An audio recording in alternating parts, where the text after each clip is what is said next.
ఏదైనా రాజకీయ నాయకుడు పాజిటివ్గా ఆలోచించాలి. నెగటివ్ ఆలోచించేవాడు విలన్.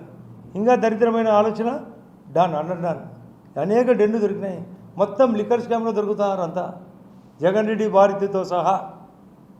ఈ పాత కేసులు కూడా అదే కాకుండా రేపు 9వ తేదీ సెప్టెంబర్ 9 నాడు సుప్రీంకోర్టులో అవినాష్ రెడ్డి బెయిల్ రద్దు పైన కూడా సీరియస్ కేసు, అది కూడా ప్రమాదమే. అన్ని చోట్ల ఇరుక్కోపోతారు. కాకపోతే షర్మిలమ్మ కాంగ్రెస్ పార్టీలో ఉంది కాబట్టి బీజేపీని బ్లేమ్ చేయాలి కాబట్టి బ్లేమ్ చేస్తాను. వాస్తవంగా బీజేపీ పార్టీ జగన్ రెడ్డిని వెనుక వేసుకొచ్చుకునే పంచాయతీ లేదు. కానీ అందరూ మొన్న అడిగేది వైస్ ప్రెసిడెంట్ ఎలక్షన్ అప్పుడు సపోర్ట్ చేస్తున్నాడు ఎన్డీఏ అంటే. ఒకటి సాగుతుంది, గతి లేనప్పుడు అక్క మొగుడే గతి అని. గోపిక సిద్ధాంతం ఒకటి ఉంది. కృష్ణుడు గోపికలను పెళ్లి చేసుకోలే, గోపికలు కృష్ణుడిని పెళ్లి చేసుకున్నారు. ఈ జగన్ రెడ్డి సపోర్ట్ ఎందుకు? ఏదో ఒకటి ఆశ. మేమేం మా పార్టీ వాళ్ళేం అతనేం బతిమడాలే, రా నాయన నీ ఓటు అని.